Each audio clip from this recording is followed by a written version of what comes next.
Talking about soaring, Congressman, Congress has come out and basically said, hey, we've got a plan. We want to stop Space Force. And I couldn't be more excited about this. A no militarization of the Space Act has just been launched, which would abolish the new U.S. Space Force. That's right. The U.S. Space Force, which is what now, just like, a few years old, it would abolish the Space Force altogether. It's been introduced in the United States Congress. It is sponsored by 5 members of the House of Representatives, led by Representative Jared Huffman. By the way, this is a promotional video, a recruitment video for Space Force. By the way, this is their actual recruitment video. So Representative Jared Huffman, who I think he's a hero.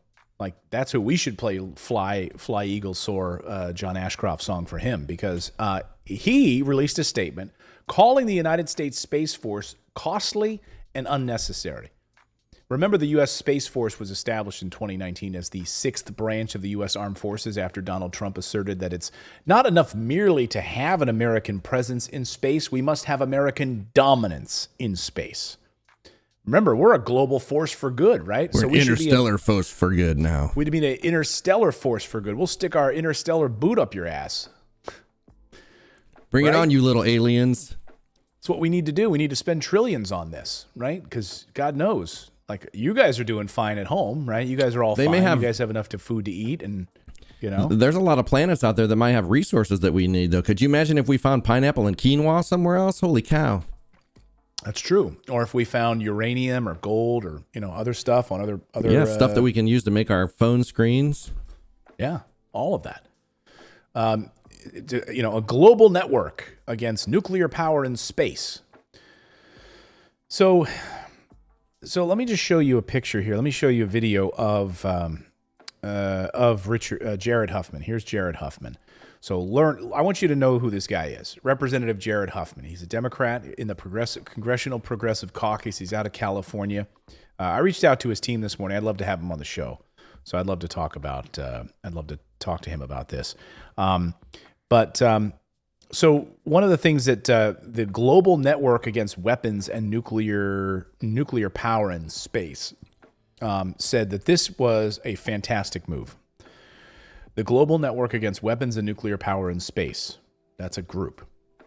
They came out. The Global Network congratulates Representatives Huffman and his co-sponsors for their truthful and their valiant introduction of a bill to abolish the wasteful and provocative Space Force, said Bruce Gannon, the company's organizer. Representative Huffman declared, the long-standing neutrality of space has fostered a competitive, non-militarized age of exploration every nation and generation has valued since the first days of space travel. But since its creation under the former Trump administration, the Space Force has threatened long-standing peace and flagrantly wasted billions of taxpayer dollars. He went on to say, it's time we turn our attention back to where it belongs, addressing urgent domestic and international priorities like battling COVID-19, climate change, growing economic inequality.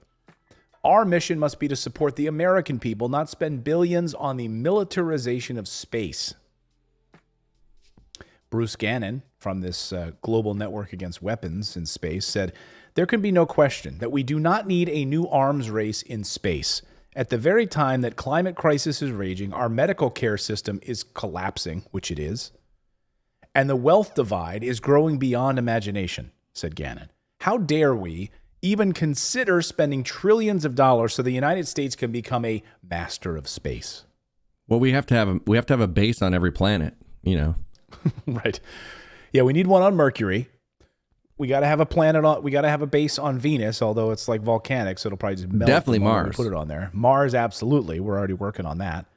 We've got to have a moon base on the dark side of the moon, which many people believe there already is one. Beyond that, yeah, we need to have bases all over, right? We need to land on asteroids. We need to be an international force for good that costs trillions of dollars. And don't forget, we'll absolutely, if we have bases there, we'll have to have like special missile defense systems, because the missiles are going to perform different in space. So they're going to have to be like gravity defying or anti-gravity defying rockets that don't like miss their target and keep going and come toward the Earth. So there's going to have to be a lot of R&D going into that to be, because obviously we're going to have to be the most sophisticated too, because we're America. Well, I mean, so we pretend. I guess I really didn't see this. Like, this was maybe I'll admit that I think this whole Space Force thing caught me in a blind spot, and I just thought, oh, that's kind of cute, like Space Force. Okay, I get it. Like, hey, I'm all for space exploration, etc. But like, it was kind of one of those things that I didn't really pay much attention to. But it's absolutely brilliant. From a military industrial complex perspective, right? How can we spend trillions more dollars from Boeing giving money to all of these different companies, right? How can we do it? Oh, let's just launch a new branch in the military that we don't have to actually be at war with anyone technically, like Afghanistan and those types of.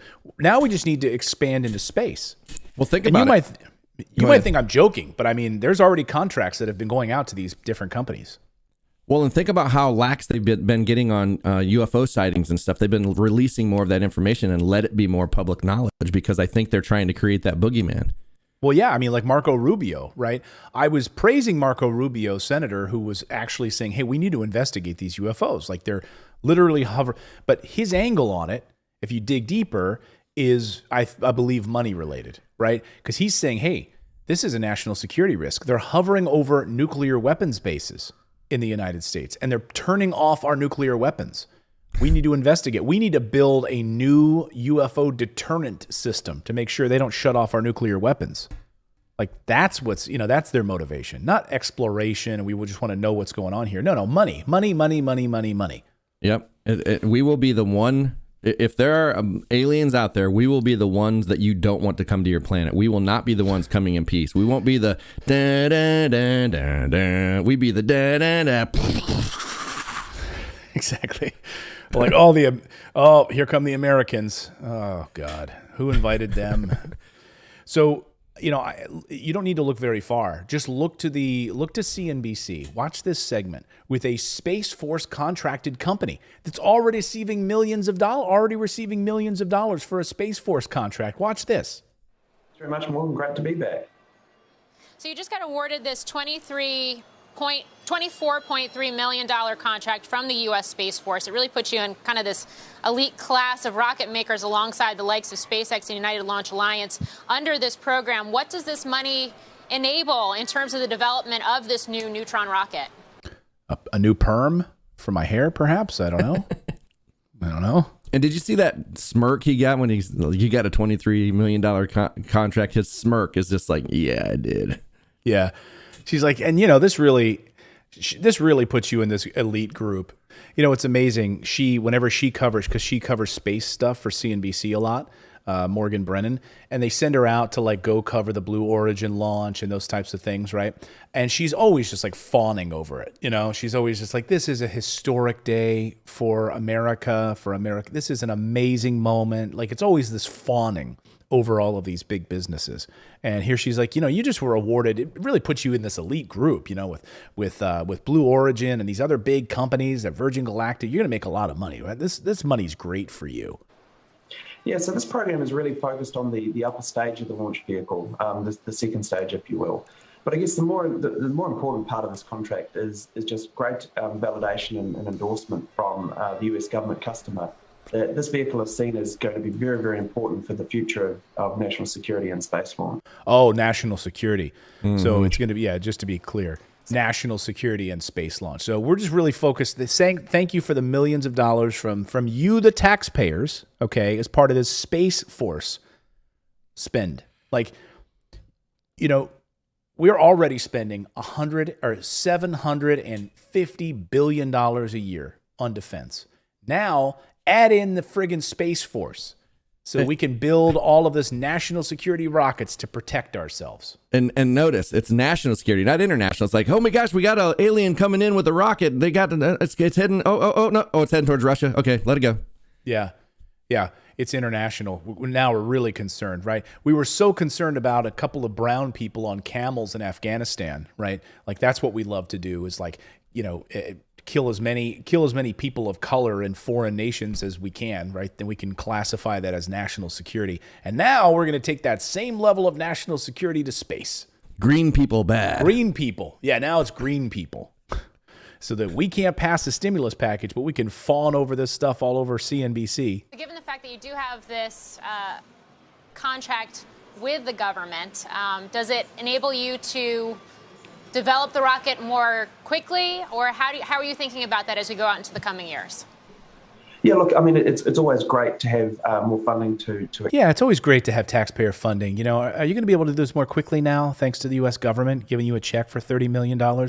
Like, is that going to be good for you guys? Like, that's great. Congratulations, you guys. Like, that's great. We're going to develop a neutron rocket, so we can. We're going to win this Space Force contract. We're really very happy about that. That's great. So anyway, you know, with California representatives as co-sponsors of the measure, we have Mark Pocan of Wisconsin, chair of the Congressional Progressive Caucus, who's chair of the Congressional Progressive Caucus. Maxine Waters of California has co-signed this thing. Rashid Tlaib of Michigan and Jesus Garcia of Illinois, all are Democrats, all are calling for the abolishment of the Space Force. So again, good job to Jared Huffman, Representative Huffman, for bringing this forward. Let's see if the other Democrats have the balls to pass this thing. Wouldn't or you are they think, going to see this as a big money grab for a big business once again? Wouldn't you think it'd be more valuable to explore first and get beyond the, like, we can really only get to the moon with people, you know? So like, maybe a little bit further, but like, shouldn't we explore space more and find out what's out there and approach it as an actual, you know, not force for good, but like with good intentions, because we don't know what's out there. That's what NASA's for. But that's what NASA does. Well, no, exactly. And that's what I'm saying. Like, that should be limited to those places. NASA, SpaceX, like, let them do that. They're already doing it. And SpaceX is using their own money in most cases. Yeah, exactly. The private sector has proven that it can do some pretty amazing things, right? Like, Elon Musk and Tesla and SpaceX are planning to go to Mars. Like, I bet you SpaceX gets to Mars before anybody else, and perhaps even sets up like a Mars base, you know, and I hope he puts like a Tesla car on Mars, right? Go for it. Use your own money. So why we need now this national security apparatus in the Space Force. Soon, I'm telling you, like, we have a Navy. What you watch, right? We launched the Space Force. In a few years from now, we're going to have like the deep underwater force. Well, and I feel like it's because Atlantis force, you know? I feel like it's because their whole narrative is falling apart on why we're overseas. Like, the war on terror is falling apart. Right. Like, people are getting sick of it. Like, why are we spending all this money? So it's like, because for the longest time with no media coverage and everything, that's an invisible boogeyman. Just like the war on drugs is kind of an invisible boogeyman. Now they've got an invisible space boogeyman that they can constantly say, there's these crafts that we saw off of the just off the left side of the moon, and people are going to buy it because we can't see it. We don't have telescopes and all that stuff. So propaganda would be easy with space. Oh yeah, very easy. And like we have so much propaganda already in the form, even now on Earth, just using our intelligence apparatus to say that there's terrorists in this particular country. We fired this drone strike against this car, and it was because we clearly thought it was terrorists. Turns out it wasn't. It was just a group of children that we ended up destroying, you know. So I agree. I mean, well, we just don't want to let the aliens get bombs, weapons of mass destruction, and have it come in the form of a mushroom cloud. You know what I mean? Yeah. Well, they pretend. That's the thing. It's like I have a whole channel, my whole Paranormal Post channel, and it's devoted to looking at the paranormal question, and it's devoted to looking at a UFO question and all of that. And I've been studying this topic for many, many years. I've interviewed high-level members of the military, generals. I've interviewed, like I said, the Air Force One pilot for President Obama, who talked about being tracked by a UFO while flying Air Force One. Like, this is no joke. Like, these exist, right? So that angle I'm fascinated about, like this, what do we don't know about this universe, right? But then, of course, Congress is going to use that to try to raise money so that we can say it's a national security threat. And that's what, it's just amazing. They'll use anything they can get their hands on to try to raise money. It's not amazing. It's just sad. It's really sad. It is. Thanks for subscribing to the channel. You can also become a channel member by going to morninginvest.com/join, where you can stick it to the mainstream media and support independent journalism. We're able to bring you the stories that you won't see on any of the major billionaire-backed networks. Thanks so much. We'll see you next time, everyone.